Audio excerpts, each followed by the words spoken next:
Baik, buka Quran surat 7 ayat 205. Quran surat 7 ayat 205. Doa itu disebut zikir di ayat itu. Jadi kalau ibu sedang berdoa, itu sedang berzikir. Wadhkur rabbaka fi nafsika tadarruan wa khifatan wa dunal jahri minal qaul. Ada ayatnya? Oke. Pakai Rabb lagi kan? Wadhkur rabbaka. Kalau engkau punya masalah, kata Allah, sekecil apapun. Di rumah tangga kah, di kantor kah, kehidupan sosial kah. Kata Allah, ayat sebut, minta kepada Allah. Berdoa. Doa disebut dengan zikir. Zikir itu semua kegiatan yang membuat kita ingat Allah. Zikir. Baca Quran, zikir. Dalilnya Quran surah ke-15 ayat 9. Inna nahnu nazzalna dzikra. Kami turunkan Al-Quran sebagai zikir. Menghafal Quran, zikir. Quran surah 54 ayat 17, ayat 22, ayat 32, ayat 40. Walaqad yassarnal Qur'ana lidzikri. Kami akan mudahkan Al-Quran untuk diingat, dihafalkan. Zikir, sebagai zikir kepada Allah. Ibu selepas sholat, baca subhanallah, alhamdulillah, Allahu Akbar, zikir. Quran surah keempat, ayat 103. فَإِذَا قَضَيْتُمُ الصَّلَاةَ فَاذْكُرُوا اللَّهَ. Maka jika anda telah tuntas mengerjakan sholat, segera berzikir kepada Allah. Sholat sendiri, zikir. Quran surah ke-20, ayat ke-14. Innani anallahu la ilaha illa ana fa'budni wa aqimis salata lidzikri. Saya Allah, kata Allah. Tidak ada Tuhan selain saya. Sembah saya. Bagaimana menyembah Allah? Tunaikan salat sebagai zikir kepada Allah. Zikir. Di zikir semua amalan yang mendekatkan kita dengan Allah. Doa itu satu dari bagian zikir. Tapi tahukah ibu fungsi zikir yang paling utama itu apa? Quran surah 13 ayat ke-28. Ala bidzikrillahi tatmainnul qulub. Yakinkan pada dirimu, kalau zikirmu benar kepada Allah, maka dia akan berdampak kepada hati menjadi lebih tenang. Zikir itu, manfaat pertamanya, membuat hati tenang, Bu. Tadi saya contohkan. Baca Al-Quran, zikir kan? Jadi kalau ibu sedang tidak tenang, sedang gelisah, ada masalah, daripada mengeluh sana sini, wudu, Bu, wudu. Ambil mushaf. Baca. Saat baca itu mungkin solusi belum datang, tapi hati itu lebih tenang. Kaitan dengan bahasan kita, doa, minta. Doa. Jadi kalau orang punya masalah itu kalau berdoa, walaupun solusinya belum datang, walaupun kemudian jawabannya belum tiba, minimal hati ibu itu tenang. Ini dia. Kan surah 13 ayat 28. Rumus ini pakai. Gunakan dalam hidup. Karena yang tahu kehidupan kita itu Allah yang menciptakan kita. Yang tahu pesawat, yang bikin pesawat. Yang tahu handphone, yang bikin handphone. Yang tahu mikrofon, yang bikin mic-nya. Yang tahu kita, yang menciptakan kita. Ikutilah petunjuk Allah yang menciptakan kita, maka akan langsung terasa manfaatnya. Ibu tidak percaya, silahkan lakukan. Rasakan bedanya, bedakan rasanya. Dan pasti akan terasa bedanya. Akan lain. Tuh. Doa. Tapi ingat yang paling penting kata Allah, doa itu bukan sekedar penting permohonannya, tapi menunjukkan status kita sebagai hamba di hadapan Allah Subhanahu wa taala. Jadi kalau ada orang selama hidup tidak pernah berdoa, artinya dia mengingkari status dia sebagai hamba di hadapan Allah Subhanahu wa taala. Mau menyejajarkan diri dengan Tuhan. Kan yang tidak pernah meminta itu Tuhan. Allah yang memberikan. Kalau manusia beda pasti minta. Artinya kalau ada manusia nggak pernah minta, seakan-akan bahasa halusnya, kamu ini ngaku jadi Tuhan. Saya tempatkan kau di neraka jahanam yang paling bawah. Jahanam itu, Bu, belum masuk saja sudah terasa. Terasa. Buka ibu Quran surah misalnya ke-40 Ghafir tuh. Ya, ayat 45 sampai dengan 47-nya. Sebelumnya lagi lihat Quran surah ke-8 ayat ke-50. Itu penghuni neraka, Bu, yang bukan jahanam saja, penghuni neraka itu kalau mau meninggal itu dipukulin dulu malaikat. Depan belakangnya. Ayo, kamu keluar. Lama amat keluarnya rohnya katanya. Takut karena nggak punya bekal. Kan maaf ya, kaidah mengatakan orang nggak punya bekal itu takut pulang, apalagi orang merasa salah. Anak ibu berbuat kesalahan, mau pulang takut kan? Takut. Jadi kalau ada anak takut pulang, salah dia. Salah. Kemana anak nggak pulang-pulang? Pasti ada yang salah karena nggak berani pulang. Jangankan salah, nggak punya bekal saja, malu pulang. Lihat ibu waktu Ramadan usai, mau mudik, Idul Fitri. Kan pada mudik kan? Kenapa mau mudik dan senang mudik? Karena punya bekal, Bu. Dikumpul-kumpulkan tuh selama 11 bulan. Untuk 1 bulan saja. Itu pun paling berapa hari. Kumpulin. Terus telepon keluarga. Insya Allah aku pulang hari ini. Wah, senang semuanya. Padahal mudiknya cuma pakai motor, Bu. Motornya bebek, bekalnya singa. Serius saya, motor bebek bekal singa. Ada kardus belakangnya. Tulisin. Terus tambah pelepah pisang buat begini. Belakangnya ditulisin, aku pulang sayang. Jalan, mudik. Terus yang di rumah kan senang nerimanya. Kenapa? Karena ada yang pulang dan bawa bekal. Saya pernah tanya pada seseorang, kenapa anda nggak mudik? Nggak ada bekal Ustaz? Nggak ada bekal, malu pulang. Kebayang nggak saat pulang menghadap Allah nggak punya bekal? Malu pulang, apalagi punya banyak salah. Jadi nggak mau keluar rohnya. Malaikatnya geram, dipukulin sama malaikat. Pukul depannya, pukul depan. Kamu ini cepat keluar, cepat keluar, cepat keluar. Keluar. Malu pulang. Tapi kalau punya bekal enak. Dan yang nyambut langsung malaikat. Bahkan nanti ada satu amalan saat dikerjakan, itu orang ini sudah masuk surga, tapi semua malaikat di semua pintu surga yang 8 itu datang mengunjungi dia mengucapkan selamat. Itu ada di Quran surah 13 ayat 24. Salamun alaikum bima sabartum fa ni'ma uqbaddar. Selamat ya saat di dunia sabar mencari bekal, dan ini bekal terbaik yang kamu dapatkan, silahkan nikmati surga yang kamu rindukan itu. Ini nikmat-nikmatnya tempat yang pernah nanti kamu kunjungi. Dan tinggal abadi di situ. Yang nyambut malaikat. Bayangkan semua malaikat, Bu. Semua malaikat dari pintu surga datang nyambut dia. Wah, Masya Allah, ada malaikat Jibril, Israfil, malaikat maut. Maaf ya, dicabut kemarin. Biasa, selamat. Dunia aja kalau ada yang nyambut senang kan? Rumah dicet, datang, sambut depan rumah, semua hidangan ada, Masya Allah. Bahkan yang tidak ada jadi ada. Luarnya kongguan, dalamnya rangginang gitu kan. Wah, muncul semua. Paham ya? Jadi ini bagian pertama. Jadi kita katakan kenapa manusia mesti berdoa. Jawabannya karena manusia itu hamba. Dan doa itu adalah fitrah, bagian dari kehidupan. Kenapa manusia mesti berdoa? Karena ada komitmen dari Allah. Setiap dia mendapatkan sebuah persoalan, maka Allah akan jawab dan berikan jawaban dari semua persoalannya. Jalan mendapatkan jawaban itu adalah doa. Kenapa manusia mesti berdoa? Karena dia butuh dengan Allah. Dan puncaknya, kenapa dia mesti berdoa? Karena Allah ingin membahagiakan kehidupan dunianya sebelum sampai keabadiannya di akhirat.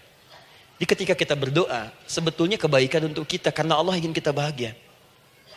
Ingin mudah hidupnya. Jadi kalau ada orang nggak berdoa, sesungguhnya dia sedang menyulitkan diri sendiri dalam kehidupan dunianya sampai ke akhiratnya. Jelas sampai di sini? Masya Allah, alhamdulillah.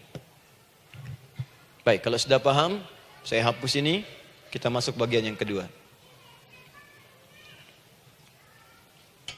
Hapus lagi.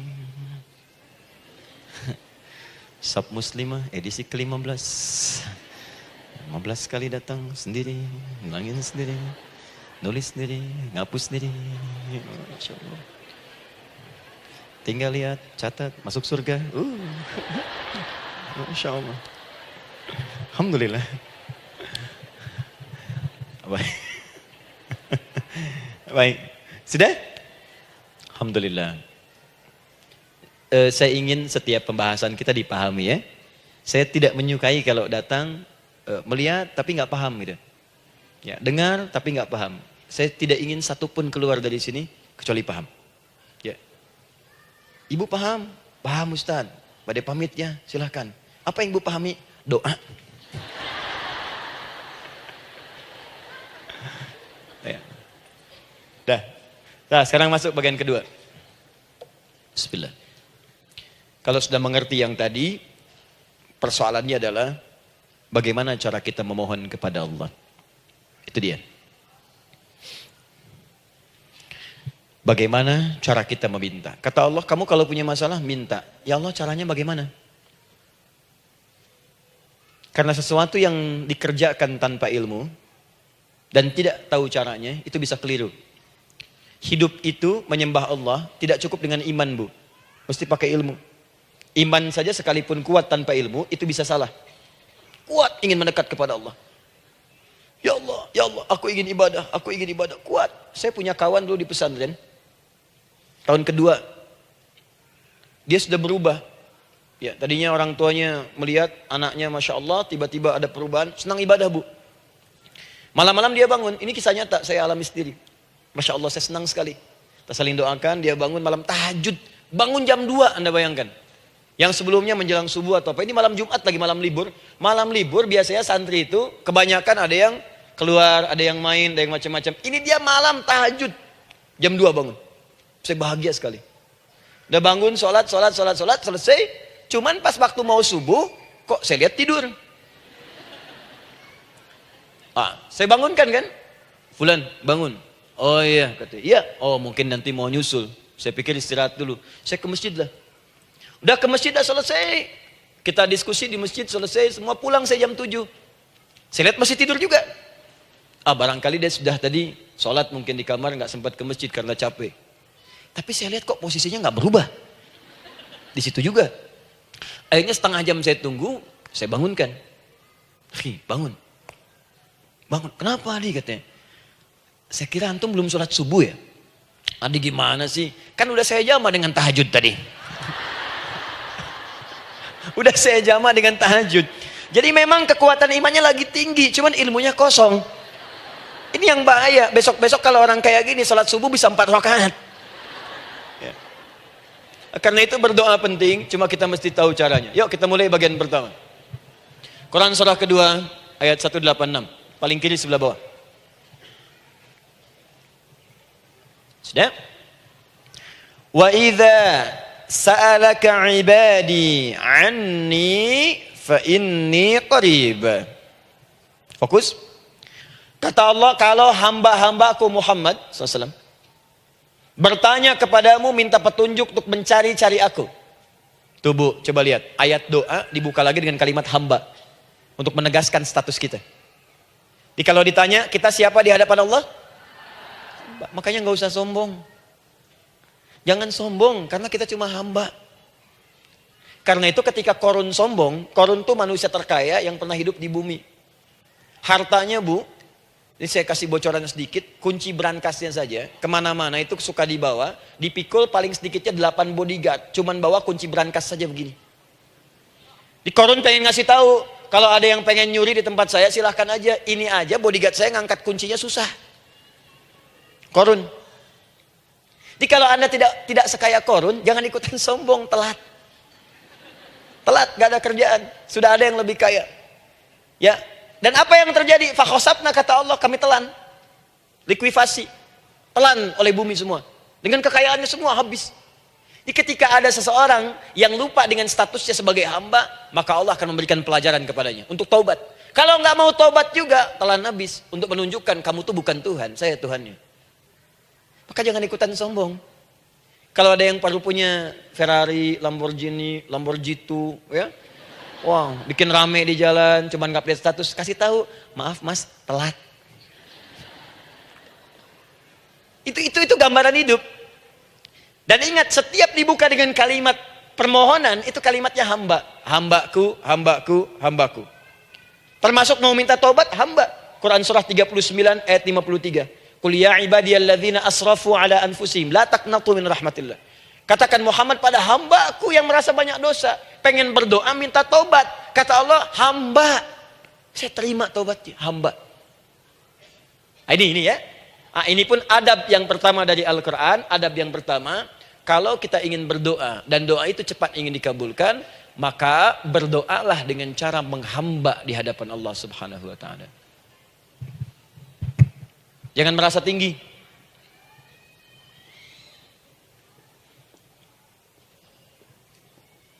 Saya turunkan caranya. Bagaimana cara menghamba itu dengan cara yang baik? Fokus. Wa idza sa'alaka 'ibadi 'anni, Muhammad SAW, jika ada hamba-hambaku bertanya padamu tentangku, ingin mencari-cari aku. Masya Allah, ibu maaf ya, biasanya kan kalau orang mencari Allah, ingin mendekat kepada Allah, Entah itu datang ke masjid, bangun malam, biasanya motifnya cuma dua. Satu, ada kebutuhan, pengen berdoa. Terus dekat sama Allah. Besok mau arisan, malamnya tahajud. Anak mau ujian, baru puasa, kan? Suami ada proyek, nah, baru baca Quran, kan? Terus itu biasa itu. Biasa, jadi fitrah bu. Tumben jeng tahajud, fitrah. Itu biasa itu. Ya.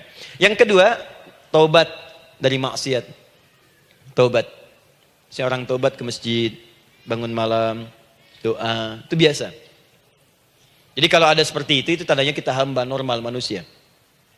Fa inni qarib, kata Allah, katakan Muhammad SAW, katakan kepadanya, janganlah mencari, aku dekat. Dekat, jangan mencari, aku dekat. Jadi bu, ketika kita butuh Allah, langsung jawab oleh Allah. Kamu mau apa? Aku dekat. Itu secara psikologi memberikan ketenangan yang paling dalam. Saya belum datang di sini sampai jam 8. Ibu tanya panitia, ustadznya mana sih? Ukti, ustadznya mana? Jawaban pertama misalnya, ini belum jelas nih ustadznya. Gak ada kabar. Yang kedua mengatakan, tenang saja, ustadz sudah dekat. Maka yang kedua itu lebih menenangkan kepada kita. Ketika ibu mencari, ya Allah, saya sedang ada masalah, langsung dijawab oleh Allah. Tenang, aku dekat denganmu. Mau minta apa? Itu bu, jadi kalau ibu sedang punya persoalan, psikologi Al-Quran mengatakan, langsung rasakan Allah itu bersama kita, dekat, menunggu kita mau minta apa. Ibu punya masalah dengan suami, ingin mengadu. Lu kata Allah, saya dekat, kamu kenapa? Ada masalah apa? Ayo minta, ayo cerita. Mohon. Ibu punya masalah dengan anak. Ibu punya masalah dengan tetangga, di pekerjaan, kehidupan sosial. Kata Allah, saya dekat.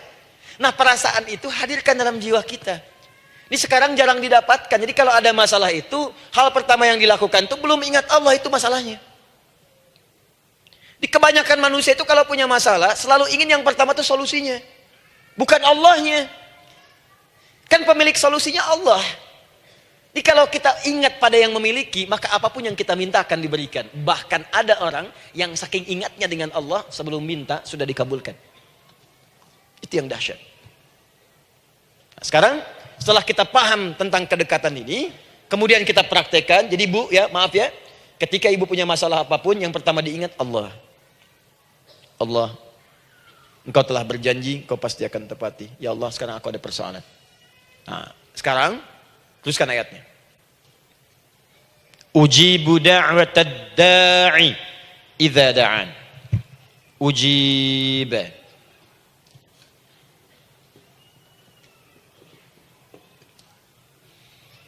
Ujibu da'watad da'i idza da'an. Aku pasti akan menjawab, mengabulkan setiap doa hambaku jika dia bermohon kepadaku. Saya ingin ajarkan sedikit di gramatikal bahasa Arab. Ujib itu disebut dengan fi'il mudhari namanya.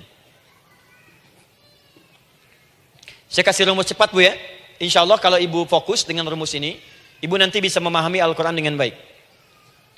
Saya kasih satu kalimat, hafalkan baik-baik. Ini gampang kok. Anita. Ya, Anita. Sudah? Anita. Baik. Hamzah, nun, ya, ta. Satukan Anita. Kalau di dalam kalimat ibu baca Al-Quran, di depannya ada huruf hamzah ini, atau nun, atau ya, atau ta, maka itu rumus mudhari namanya. Gak usah dihafalkan mudharinya, ya, gak usah dihafalkan sampai bikin misalnya satu ungkapan, Anita istrinya Pak Mudhari, gak usah, gak ada kerjaan, ya, gak usah dihafal. Saya hanya ingin tunjukkan pemahaman. Kalau ada bentuk seperti ini punya 3 makna. Kalau dalam bahasa Inggris itu disebut present, ya, continuous, dan future. Present, continuous, and future. Sekarang, terus, sampai kapanpun. Sekarang, terus berlangsung, continuous, and future. Sampai kapanpun di masa depan. Ini bentuknya disingkat dengan rumus ini, Anita. Di dalam konteks pengabulan doa, kata Allah, ketika saya akan kabulkan. Kalau kamu punya masalah, kamu berdoa, saya akan kabulkan. Nah kalimat Allah saya akan kabulkan ini, bentuknya menggunakan mudhari. Ada Hamzah di depannya. Ujib. Gantian tuh di jalan. Orang mengira yang di atas unta Nabi Muhammad. Padahal Nabi Muhammad yang jalan kaki. Nggak kelihatan. Makanya responnya bola ketika tahu Nabi, senang luar biasa. Minta doa, minta ini, minta itu. Orang sekarang tidak. Karena sering banyak lihat di TV, media sosial, begitu ketemu, minta foto. Ini lain kisahnya. Nggak tahu dia, pergi keluar. Kata Imam Ahmad, ya sudah, keluar beliau. Nggak mau ribut. Istirahat di luar. Di pelataran. Di sini juga nggak boleh. Lihat kalimatnya. Barwah, keluar, pergi. Barwah itu kasar, Bu. Begitu kemudian di debat lagi, saya cuma di luar. Rawah itu dari kata roh, Bu. Itu paling kasar. Artinya keluar dengan rohnya sekalian. Rohnya pun jangan di sini. Ya. Jadi kalau ibu nanti di Masjidil Haram misalnya kan, ada kalimat itu artinya kesel, Bu, askarnya. Ya. Keluar. Misalnya idza bi anti. Enggak mau, saya mau di sini. Ya. Barwa, pergi. Sampai ke roh dengan rohnya. Itu artinya ibu disuruh pergi. Ya, bukan jangan mengelak lagi. Rawah. Saya bukan rawah, saya rohayati. Suruh pergi. Pergi. Imam Ahmad pergi tuh akhirnya. Pergi, di jalan kelihatan ada tukang roti tadi. Begitu kelihatan capek lah dipanggil, Syekh, kayaknya lelah istirahat di sini. Dan tukang roti pun nggak tahu kali itu Imam Ahmad. Begitu istirahat, duduk, kelihatan Imam Ahmad setiap buka adonan, astagfirullah. Bikin lagi, astagfirullah. Imam Ahmad tahu faidah itu. Tapi ingin menguji tukang roti ini, ditanya. Ya akhi, kamu ini kenapa setiap Anda menanam adonan itu, tepung itu, Anda mengucapkan istighfar? Astagfirullah. Perhatikan jawabannya. Wallahi demi Allah, tidak pernah saya beristighfar dalam setiap aktivitas saya, kecuali Allah selalu mengabulkan doa yang saya mohonkan. Di setiap minta, astagfirullah, itu dikabulkan.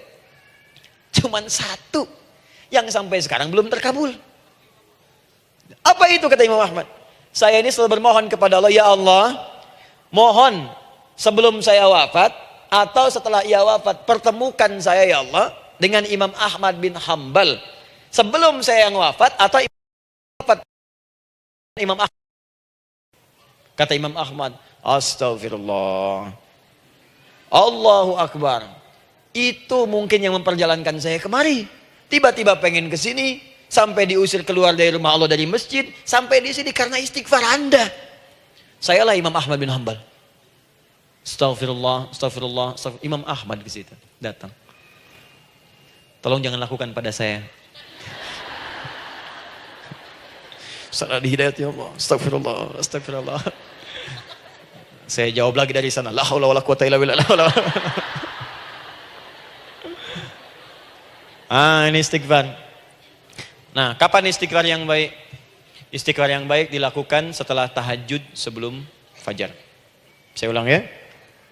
Setelah tahajud sebelum fajar.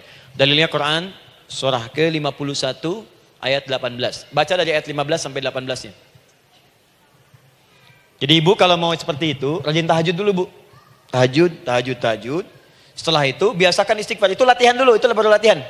Ingat ya, istighfar menjelang fajar di waktu sahar, itu baru latihan. Astagfirullah. Nanti kalau sudah banyak latihan, ibu akan refleks. Mau duduk, masuk mobil, astagfirullah. Duduk mau makan, astagfirullah. Ya, kadang-kadang ibu mau ambil handphone, astagfirullah. Itu refleks di lisan kita keluar.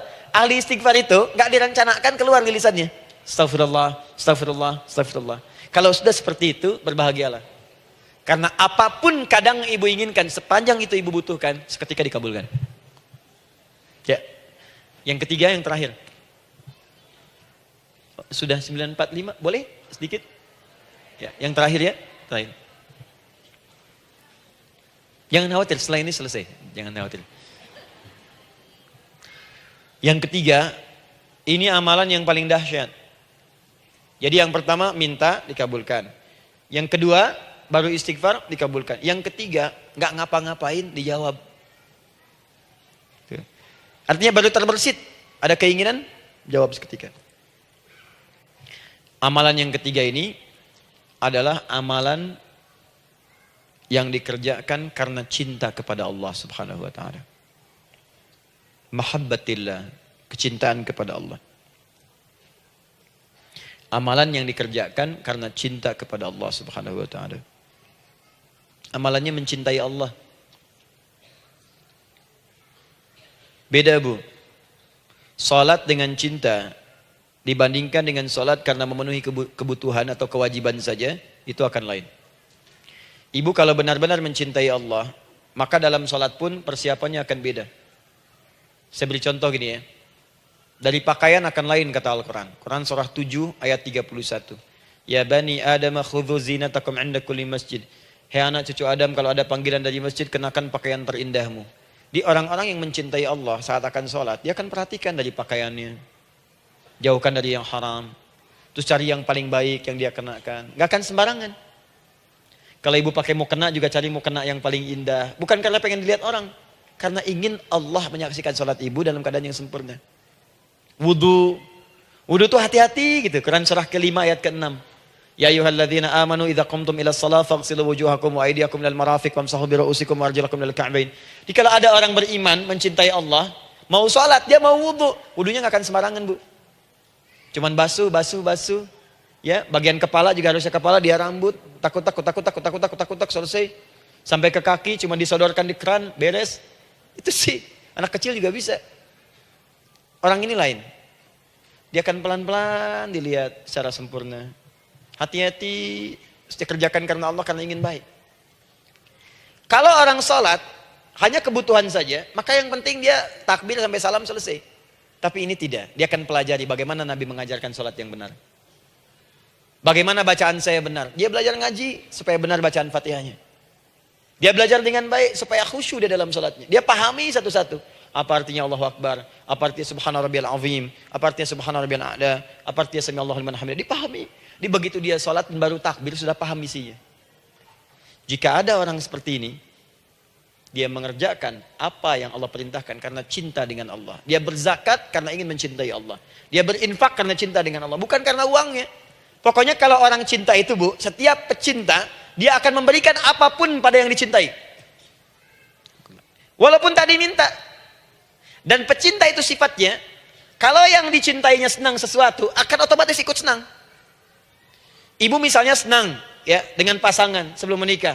Pasangan senang kucing, ibu akan terpaksa senang kucing. Ibu cinta dengan anak, semua akan diikuti apa yang diinginkan. Seperti itu, cinta itu butuh pembuktian. Karena itu sering saya katakan pada akhwat ya yang belum menikah, yang masih muda-muda belum menikah, cinta itu butuh pembuktian. Jadi jangan percaya kalau ada orang yang bicara di lisannya nggak ada buktinya. Aku akan seperti Dilan membawamu dalam motorku. Katakan padanya, aku tak butuh dengan rayuan kata-katamu. Itu hanya angin surga. Yang kubutuhkan, tuliskan namaku di buku nikah kita. Wah, catat. Itu caranya. Main ke Taman Dilan, cuman boncengan. Seakan dunia milik berdua, yang lain nggak ada. Gombal. Udah ya? Jelas? Jadi amalan yang ketiga ini kerjakan karena Allah. Saya mau contohkan satu. Ibu pernah dengar Imam Malik bin Anas? Pernah ya? Gurunya Al-Imam Asy-Syafi'i, Imam Malik bin Anas, lahir di kisaran tahun 94-95 Hijrah. Siap, Kang Dan. Wah, ini terakhir nih, saya tutup nih. Benar-benar terakhir. Betul-betul. 10 menit lagi kalau ada nanti tanya jawab sedikit. Imam Malik ini, Bu, itu Masya Allah. Saking cinta pada Allah dan Rasul, itu tidak pernah, jangankan sholat. Dalam beliau memberikan fatwa pun akan mencari pakaian yang paling bagus. Paling indah. Dan beliau menjaga adab dalam menyampaikan kalimat Nabi pun itu luar biasa. Sampai satu kali pernah pakai jubah bagus, indah. Ada lebah menyengat di kepalanya, sedang menyampaikan hadis. Saking hormatnya terhadap hadis Nabi, lebah itu dibiarkan menyengatnya. Nggak mau memutus kalimat Nabi, hadis Nabi hanya untuk mengusir lebah, dibiarkan sampai tersengat. Apa yang Allah berikan kepada beliau? Allahu Akbar. Satu kali singkat berdiskusi dengan muridnya Imam Asy-Syafi'i. Kata Imam Asy-Syafi'i, ya guru, setahu saya rizki itu dicari dulu baru dikasih. Imam Malik lebih tinggi ilmunya pada saat itu. Beliau tahu ada 8 jenis rizki. Ya Syafi'i, ada rizki yang tidak perlu dicari, Allah berikan. Wah, berdebat tuh sampai berpisah. Setelah itu secara singkat Imam Asy-Syafi'i lewat di kebun anggur sedang panen anggur besar. Tiba-tiba tergerak untuk membantu, datang ke situ bantu. Begitu selesai dikasih hadiah anggur banyak, besar-besar, indah, enak, gitu kan? Ketika diberi itu langsung senang beliau. Bukan karena anggurnya, karena merasa pendapatnya benar. Jadi begitu bekerja baru dapat. Dibawalah anggur ini diberikan pada gurunya. Perhatikan adabnya terhadap guru. Jadi kalau ibu adabnya bagus pada guru, keberkahan dapat, ilmunya pun menghunjam di jiwa. Imam Syafi'i nggak merasa benar, tapi memberikan sebuah jawaban dengan adab. Guru, tadi itu ada panen anggur, saya mencoba membantu. Begitu saya bantu, dikasih anggur, dikencangkan kalimatnya. Begitu saya bantu, dikasih. Dibantu dulu, baru dikasih. Kalau saya nggak bantu, saya nggak dikasih. Apa jawab Imam Malik? Imam Malik tersenyum, tertawa. Tabassama dhahika. Masya Allah Syafi'i, bahasa kita. Tadi itu saya keluar, mau ngajar. Siang-siang terik begini, saya kepikiran, ya Allah, kalau makan anggur yang enak-enak, enak banget sekarang ini. Ada anggur sekarang. Tuh. Murid berikhtiar, guru mendapatkan hasil. Setelah itu Asy-Syafi'i naik dan jadi bintang di zamannya, sampai kekinian pun luar biasa. Dan mendapatkan barakah gurunya, seperti gurunya dapatkan, muridnya pun meraihnya. Itulah 3 cara bagi kita untuk bermohon kepada Allah. Jika ingin dipercepat oleh Allah, bisa lewat sholat, bisa lewat istighfar, bisa juga dengan menciptakan amalan-amalan, atau mengikuti amalan-amalan yang dicintakan atau ditujukan untuk mencintai Allah Subhanahu wa ta'ala. Ibu bisa paham ini? Baik. Kemudian berdoa. Tapi yang jadi masalah, Ustadz ketika berdoa, kok belum dikabulkan juga? Apa ciri doa dikabulkan? Seperti apa kita tahu doa kita dikabulkan? Itu mungkin kita bahas di episode yang berbeda insyaallah. Alhamdulillahi rabbil alamin. Ar-Rahmanir Rahim. Maliki yaumiddin. Iyyaka na'budu wa iyyaka nasta'in. Ihdinas siratal mustaqim. Siratal ladzina an'amta 'alaihim ghairil maghdubi 'alaihim waladdallin. Allahumma nahmaduka hamdan syakirin, hamdan na'imin, hamdan yuwafi ni'amahu wa yukafi'u mazidah. Ya Rabbana lakal hamdu wa lakal syukru kama yanbaghi li jalali wajhikal karim wa li 'azimi sultanik. Allahumma salli wa sallim barik ala rasulikal karim nabiyyikal amin sayyidina Muhammadin wa ala alihi wa sahbihi wa ummatihi ila yaumiddin. Allahumma rabbana ya al-ghafur rahim la tada' lana fi maqamina hadha fi kulli maqamin dhanban illa ghafartah. Duhai Allah, kami bermohon kepadamu, Engkau yang Maha Pengampun, Engkau yang Maha Penghapus segala dosa. Kami mengakui kami berbuat salah. Kami mengakui banyak dosa kami kumpulkan. Maka kami mohon kepadamu ya Allah, jangan biarkan ada satu orang pun berada di sekitaran majlis ta'lim ini, kecuali sebelum ia pulang Engkau telah ampuni segala dosa-dosanya. Engkau telah gugurkan dan hapuskan segala dosa-dosanya. Wala hamman illa farajtah. Ya Allah, jika ada satu orang pun di antara jamaah saat ini yang merasakan kegelisahan dalam hatinya, jangan biarkan dia meninggalkan area majlis ta'lim ini, kecuali Engkau telah tenangkan keadaan hatinya. Allahumma wala maridan illa syafaitah.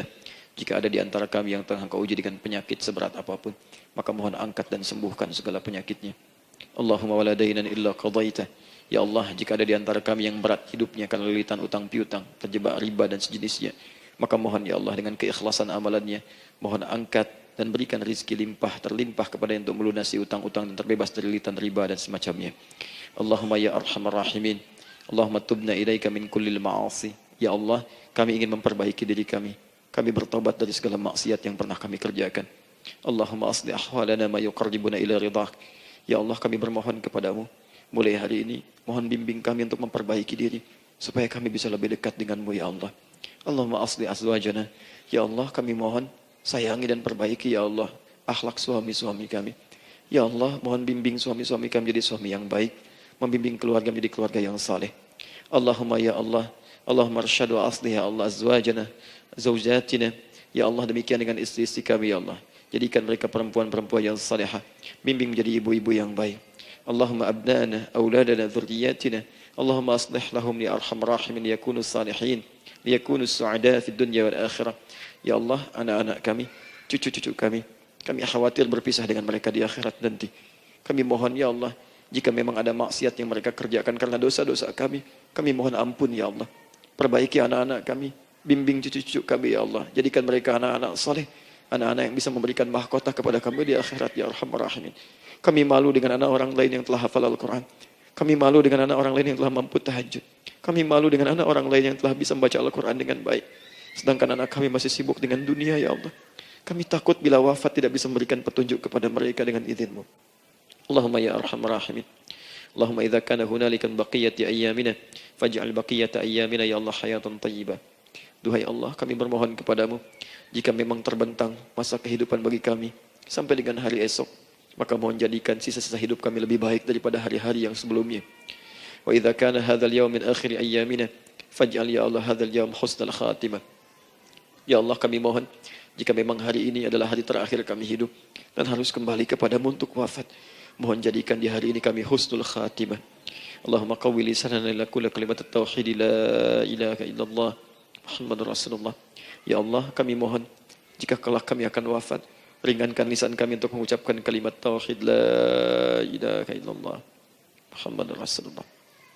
Wa ajib kalimatan bi qaulika ya ayyatuhan nafsul mutmainnah irji'i ila rabbika radiyatan mardiyah fadkhuli fi ibadi wadkhuli jannati. Ya Allah, kami mohon kelak nanti dalam sakaratul maut nanti, jika kami bermohon kepadamu dengan kalimat tauhid la ilaha illallah, mohon jawab kalimat kami ya Allah dengan panggilanmu yang indah. Ya ayyatuhan nafsul mutmainnah, hai jiwa yang sudah tenang, irji'i ila rabbika radiyatan mardiyah, hai cepat pulang menghadap kepada Rabbmu. Hai cepat pulang menghadap kepada Rabbmu. Hai cepat pulang menghadap kepada Rabbmu. Aku ridha dengan semua amalmu, engkau pun akan ridha dengan semua pemberianku. Adkhuli fi ibadi wadkhuli jannati. Engkau aku masukkan dalam golongan hambaku, aku siapkan surga untuk menyambutmu. Allahumma ishtaqna bi Rasulillah sallallahu alaihi wasallam. Ya Allah, kami rindu sekali dengan Rasulullah sallallahu alaihi wasallam. Lam na'ish ma'ahu fil hayat wa lam narahu fil manam. Kami belum pernah hidup bersama beliau di dunia, tidak mampu menatapnya di alam mimpi. Maka mohon ya Allah, jangan biarkan kami berpisah dengan Rasulullah di akhirat nanti ya Rabbal Alamin. Jumpakan kami dengan Rasulullah di Taman Firdausmu yang paling indah. Allahumma ya arhamar rahimin. Allahumma rizqna yusra ya Allah. Likullil hujjaj. Ya Allah, anugerahkan kemudahan, kelapangan kepada para jemaah haji yang berhaji tahun ini ya arhamar rahimin. Allahumma taqabbal minhum yawmal hajjahum sa'yahum sa'yan mashkura wa dhanbahum dhanban maghfura wa tijaratahum tijaratan lan tabura. Ya Allah, jangan sia-siakan pengorbanan fisik mereka, biaya mereka, waktu mereka, tenaga mereka, emosi mereka. Terima haji mereka ya Allah. Jadikan sa'i mereka berhasil, tawaf mereka benar, jadikan seluruh manasik yang Kau ridhai ya arhamar rahimin. Allahumma ya Allah, rizq rizqan hasanan tayyiban liyahujju kulla man lam yahujj ya arhamar rahimin. Ya Allah, bagi kawan-kawan kami, kerabat kami, saudara kami, tetangga kami yang belum berhaji, maka anugerahkan kemudahan bagi mereka untuk berhaji ya Allah. Anugerahkan kelapangan untuk berhaji ya Allah. Sekalipun memang tidak terbuka kesempatan itu, maka mohon anugerahkan sifat mabrur kepada kami sekalipun tidak mendapati ibadahnya. Allahumma ya arhamar rahimin. Allahumma rizqna ya Allah nikmatan salihah. Ya Allah, anugerahkan kepada kami nikmat untuk menjadi orang saleh di dunia dan kembali kepadamu di akhirat dalam keadaan saleh. Alhiqna bis salihin ma'al ladzina an'amta 'alaihim minan nabiyyina was-siddiqina wasyuhada was-salihin wa hasuna ulaika rafiqa. Ya Allah, kumpulkan kelak kami di surga dengan para nabi, orang-orang saleh, para syuhada, orang-orang yang benar di hadapanmu. Itulah nikmat terbaik yang mampu kami dapatkan. Allahumma ya Rabb, Allahumma aslih Allah qulubana, ati anfusana taqwaha, wa zakkiha anta khairu man zakkaha, anta waliyuha wa maulaha. Ya Allah, jika memang kami telah Engkau anggap baik sampai dengan pagi hari ini, maka mohon jaga kami dalam keadaan baik sampai wafat ya Allah. Berikan kami kekuatan untuk istiqamah, jauhkan kami dari pengaruh nafsu ya arhamar rahimin. Ya Allah, jika ada saat ini orang-orang yang menyakiti kami ya Allah, berkhianat kepada kami ya Allah, menzalimi kami, maka mohon ampuni dosa mereka ya Allah. Maafkan mereka ya Allah. Bimbing mereka untuk sadar dan bertobat ya Allah. Titipkan dalam jiwa kami sifat untuk saling menyayangi ya Allah. Titipkan dalam jiwa kami sifat untuk saling memaafkan ya Allah. Titipkan dalam jiwa kami sifat untuk bisa memperhatikan ya Allah. Allahumma ya Rabb, Rabbana atina fid dunya hasanah wa fil akhirati hasanah wa qina adzabannar. Bifadlika subhana rabbika rabbil izzati amma yasifun. Wassalamun alal mursalin wa akhiru da'wana alhamdulillahi rabbil alamin. Sebelum saya akhiri dengan doa kifaratul majlis dan salam, saya ingin ucapkan terima kasih pada seluruhnya untuk ta'lim kita di pagi hari ini. Semoga Allah menerima semuanya dan semoga Allah muliakan. Dan terkhusus juga untuk Kang Daan, terima kasih untuk kali ini dan semoga istiqamah dalam kebaikan dan Masya Allah amin, amin. Beliau menginspirasi dan saya ingin menjadikan juga beliau sahabat dalam kehidupan untuk seluruhnya. Amin. Dan sahabat terbaik selalu memberikan yang terbaik untuk sahabatnya. Karena itu di pagi hari ini saya ingin sampaikan kepada Bapak Ibu sekalian, Bapak mungkin yang hadir, Ibu yang hadir, saya ingin berikan pada sahabat saya satu anugerah yang mungkin Allah titipkan. Saya akan ajak Kang Daan untuk menunaikan ibadah umrah dengan saya di bulan September insya Allah. saat kami akan berangkat pada tanggal 9 September tahun 2019. Saya kira itu dan semoga bermanfaat insyaallah. Baik. Semoga Allah muliakan untuk semuanya. Terima kasih.